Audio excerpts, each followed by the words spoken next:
La psicología educativa es para todos. Hola, mi nombre es Nancy Castañeda y hoy les voy a platicar un poco de ciertos aspectos relacionados con la psicología educativa. ¿Qué son los estilos de aprendizaje? Pues un estilo de aprendizaje es un método característico para aprender y estudiar. Así que hoy vamos a ver ciertos modelos para poder reconocer qué estilo de aprendizaje somos. El primer modelo que vamos a ver ahorita es el modelo de los cuadrantes cerebrales de Hermann, que propone observar y ver qué sucede en la corteza cerebral de nuestro cerebro, aquí en la parte frontal, y estimula 4 áreas. En la primera área es de las personas analíticas. Estas personas tienen comportamientos que son fríos, que son distantes, poco gestuales, como yo, intelectualmente brillantes.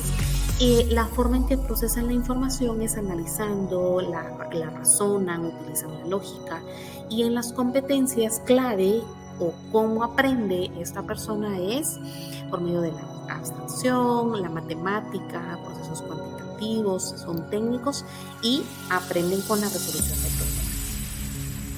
El otro cuadrante es el procedimental.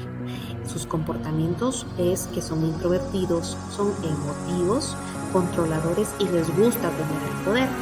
Sus procesos para aprender es que planifica, formaliza y aprende de una forma muy estructurada y secuencial. Son ritualistas y metódicos en lo que hacen. Y por último, sus competencias clave. Son administradores y organizan muy bien su espacio y son consagrados con su trabajo. Los empáticos. Los empáticos de por sí son personas extrovertidas. Por lo tanto, sus procesos para aprender son distintos. Aprenden por medio de la experiencia y trabajan mucho con los sentimientos. Entre las competencias claves es que les gusta relacionarse con los demás y aman el contacto humano. El creativo. ¿Qué sucede con ellos? Son muy originales y les encanta el sentido del humor. Los procesos para aprender es que ellos sintetizan y globalizan la información. Y entre las competencias claves es que les encanta estar creando, innovando y tienen un espíritu de empresa. Otro modelo es el modelo de Felder y Silverman. En 1988 definen 4 dimensiones de aprendizaje. En este modelo hay 4 dimensiones. Los sensoriales aprenden por medio de sensaciones, observando y recopilando información a través de los sentidos. Los visuales y los verbales lo que hacen es aprender por medio de la visión, de sonidos, de palabras. Los activos y reflexivos pues afirman que sus procesos mentales ya son mucho más complejos y les encanta la experimentación activa y la observación. Y por último tenemos a los secuenciales y globales. ¿Qué hacen los secuenciales y globales?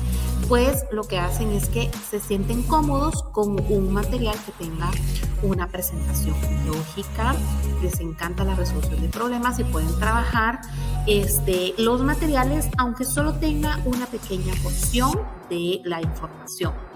Esto sería pues estos modelos. Este modelo de los hemisferios cerebrales se centra en identificar qué cerebro de nuestro sistema nervioso funciona con más predominancia.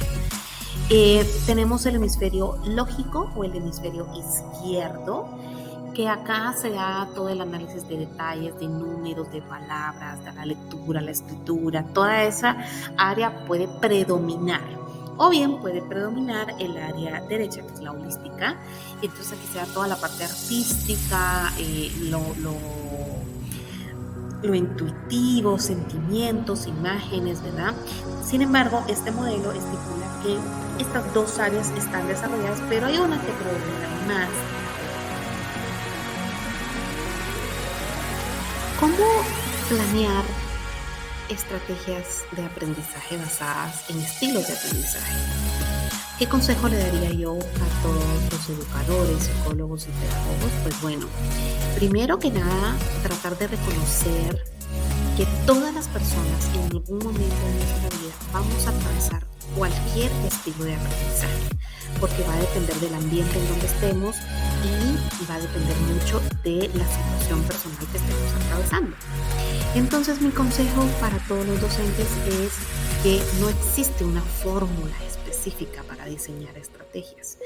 pero la forma en que yo planifique tiene que estar pensada en que hay varios estilos de aprendizaje, que no todas las personas aprenden igual y que mi planificación y todas las actividades que yo coloque en ella tienen que estar diseñadas para que se desarrollen todas estas estrategias, sea visual, sea auditivo, sea el hemisferio derecho, sea el hemisferio izquierdo. Todas estas destrezas yo las puedo desarrollar en mi salón de clase. El reto es que las actividades que tengo que poner tienen que ser variadas y ricas para que se estimule todo este proceso. Algo que todo educador que se está especializando en psicología del aprendizaje tiene que tomar en cuenta es la existencia de los problemas de aprendizaje. ¿Qué sucede con un problema de aprendizaje? Pues básicamente son trastornos o problemas en donde la persona, el niño o el joven tiene problemas para procesar la información y desarrollar todas las habilidades que son necesarias para poder aprender. ¿Cuáles son las causas de un problema de aprendizaje? Bueno, hay muchísimas cosas por hablar, pero vamos a platicar de las más importantes o de las más significativas. La primera son los antecedentes familiares y la genética. Es indudable que la genética es una huella que va de generación en generación y es algo que no podemos dejar de lado. Otra situación que también puede causar un problema de aprendizaje son todos los riesgos prenatales y neonatales. Una madre muy joven, al tener un hijo o una madre con una edad muy avanzada podría tener un riesgo de esta situación o bien que pues existan problemas de salud en el bebé recién nacido o el neonato.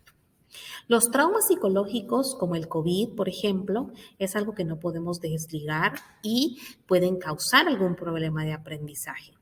También traumas físicos, traumas craneales, visuales, motores, ¿verdad? Golpes en la cabeza, etcétera, también pueden causar algún problema de aprendizaje. Y una de las más importantes es toda la exposición ambiental. A esto nos referimos a todas las exposiciones de altos niveles de toxinas, radiación, etcétera, que puedan dañar al bebé o al feto. Del primer trastorno de aprendizaje que vamos a platicar el día de hoy es del trastorno de lectoescritura, muy conocido en otros rumbos como la dislexia. En realidad lo que sucede es de que el niño o la persona tiene problemas para decodificar un texto escrito. Entonces, la combinación de todos estos sonidos y demás, pues va a mostrar dificultades para que pueda poder leer la palabra, la letra, el sonido de lo que se le solicita. ¿Verdad? Entonces, acá ya se dan ciertos problemas a nivel de memoria funcional, porque el alumno se le dificulta retener, decodificar y manipular esa información a nivel cerebral y hay ciertas características que tiene una persona con trastornos de lectura y escritura. En el caso de la dislexia, pues leen a un ritmo típico, ¿verdad? Leen muy despacio, ¿verdad? O bien leen muy rápido, pero con muchos errores al momento de leer. Otra situación es que tienen dificultades para entender lo que leen. Logran decodificar, pero no comprenden. Se les dificulta recordar lo que leyeron y hay muchas dificultades en destrezas básicas de lectura como inferencias y demás. Otra que podríamos catalogar como dificultad en un trastorno de lectoescritura es las dificultades en la ortografía. Normalmente se le conocía como disortografía, pero también está ligada a todos estos trastornos de lectoescritura. Y esto sucede porque la persona es incapaz de recordar la forma correcta en cómo se escribe una palabra. Y es ahí cuando suceden los problemas de ortografía en estos trastornos de lectoescritura.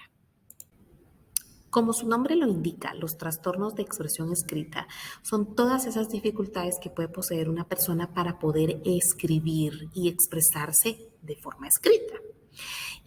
Hay dificultades motoras, hay dificultades visuales, hay dificultades para poder detener el lápiz y procesar la información. ¿Qué cosas son las que se le dificulta a una persona que tiene un trastorno de expresión escrita? La primera es una escritura lenta y laboriosa. se le dificulta mucho hacer letras, sobre todo la letra de carta. La caligrafía es muy difícil de decodificar. Ni siquiera esa persona entiende qué escribió. Otra es que se le dificulta volcar los pensamientos en el papel. La redacción tiene problemas severos en redacción. Su texto escrito está mal organizado o no se comprende y nuevamente se observan trastornos o problemas de ortografía, gramática y puntuación. Está relacionado también con el trastorno de lectoescritura porque normalmente una persona que tiene problemas para leer va a tener problemas de ortografía, ¿verdad? Aunque no necesariamente una persona que tenga problemas de lectura va a tener problemas de escritura. Eso es algo muy importante que se tiene que analizar al momento de observar un trastorno de aprendizaje. ¿Qué sucede con los trastornos de aprendizaje en la matemática? Antes se les conocía como una discalculia, pero en realidad son trastornos con dificultades para poder aprender a memorizar cálculos básicos, utilizar los símbolos matemáticos, comprender problemas matemáticos, organizar y registrar la información mientras se resuelve un problema matemático. Por lo tanto, todo esto se le puede catalogar como un trastorno de aprendizaje en la matemática. Y es bien importante comprender que también puede estar relacionado con el trastorno de la dislexia, con el trastorno de la disgrafía, porque en la matemática pues sí es necesaria que se utilice ciertos parámetros de orden, de limpieza, y es aquí en donde muchas de las personas tienen dificultades. Por lo tanto, hay mucha problemática en el aprendizaje de la matemática y estas destrezas que se mencionan. Anteriormente, los trastornos de aprendizaje en habilidades no verbales se les conocía como problemas del lenguaje. Hay dislalias, hay dispraxias y un sinfín de problemas que ahora se catalogaron en esta situación. En realidad, aquí hay mucha dificultad para poder expresarse verbalmente. Hay dificultades en el lenguaje, en la memorización de palabras y hay dificultades en habilidades visuales y espaciales y visuales y motoras. Y también algo que se tiene que tomar muy en cuenta es que en estos últimos 3 años la mayoría de niños han aprendido a hablar con personas que están utilizando mascarilla. Eso hace que la conciencia fonológica y lo que están escuchando ya no se escuche de la forma en que se escuchaba antes y existan ciertas situaciones de lenguaje que hay que ir corrigiendo. ¿Qué habilidades son las que más se observan en un trastorno de aprendizaje no verbal? Primero, hay incapacidad para decodificar expresiones faciales o señales no verbales, por ejemplo, un no, movimiento oral, ¿verdad? Coordinación física, atención, memoria, planificación y lo más importante en niveles superiores de aprendizaje, dificultades en la comprensión y en la comprensión escrita. En décadas anteriores, la psicología del aprendizaje ha estudiado las diferencias o las diferentes formas en que cada persona aprende.